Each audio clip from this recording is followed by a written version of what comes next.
വിജ്ഞാനകോശം 1-ാം എപ്പിസോഡിലേക്ക് എല്ലാവർക്കും സ്വാഗതം. ഞാൻ സുഖമായിരിക്കുന്നു, എല്ലാവരും സുഖമായിരിക്കുന്നു എന്ന് കരുതുന്നു. ലോകാ സമസ്ത സുഖിനോ ഭവതു. ഇന്നത്തെ ആദ്യത്തെ എപ്പിസോഡിൽ നമ്മൾ സ്പേസ് സയൻസിനെ കുറിച്ചാണ് പഠിക്കുന്നത്. സ്പേസ് സയൻസ് എന്നാൽ എന്ത്? ബഹിരാകാശ നിഗൂഢതകൾ അനാവരണം ചെയ്യാനുള്ള പഠനമാണ് സ്പേസ് സയൻസ്. എന്താണ്?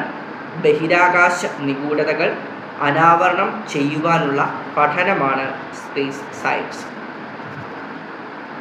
ബഹിരാകാശ ശാസ്ത്രത്തിൻ്റെ പിതാവ് ആര്?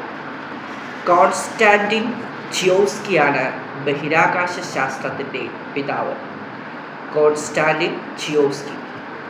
ജ്യോതിശാസ്ത്രത്തിൻ്റെ പിതാവ് ആര്? അരിസ്റ്റോട്ടിൽ. അരിസ്റ്റോട്ടിലാണ് ജ്യോതിശാസ്ത്രത്തിൻ്റെ പിതാവ് എന്നറിയപ്പെടുന്നത്. പുരാതന ഭാരതീയ ജ്യോതിശാസ്ത്രജ്ഞന്മാർ ആരെല്ലാം? പുരാതന ഭാരതീയ ജ്യോതിശാസ്ത്രജ്ഞന്മാർ ആരെല്ലാം? വിശിഷ്ടൻ, അത്രി, മനു, പുലസ്ത്യൻ, ലോമേശൻ, ശൗനകൻ, ഗാർഗൻ, കശ്യപൻ, പരാശരൻ, വ്യാസൻ, നാരദൻ, ഭൃഗു, ചവനൻ, യവനൻ, ആര്യഭട്ടൻ, ഭാസ്കരാചാര്യൻ എന്നിവരാണ് പുരാതന ജ്യോതിശാസ്ത്രജ്ഞന്മാർ. പാശ്ചാത്യ ജ്യോതിശാസ്ത്രജ്ഞരിൽ ചിലർ ആരല്ല? പുരാതന പാശ്ചാത്യ ജ്യോതിശാസ്ത്രജ്ഞരിൽ ചിലർ ആരല്ല? Ptolemy, Copernicus, Tycho, Brahe, Kepler, Galileo Galilei, Isaac Newton, ഹബ്രീഷ്യസ്, സൈമൺ മോറൻസ് ഇവരാണ് പുരാതന പാശ്ചാത്യ ജ്യോതിശാസ്ത്രജ്ഞന്മാരിൽ പ്രമുഖർ. ജ്യോതിശാസ്ത്രത്തിൽ രാശിചക്രത്തിൻ്റെ ചിഹ്നങ്ങളെല്ലാം കണ്ടുപിടിച്ച രാജ്യക്കാർ ആര്?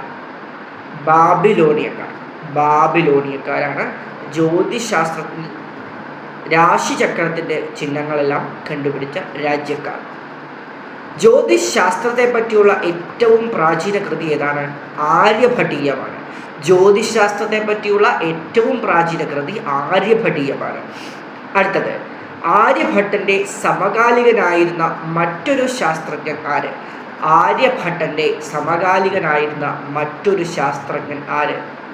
വരാഹമിഹിരനാണ് ആ ശാസ്ത്രജ്ഞൻ. ആര്യഭട്ടൻ്റെ സമകാലികനായിരുന്ന മറ്റൊരു ശാസ്ത്രജ്ഞൻ വരാഹമിഹിരൻ. ഓക്കെ.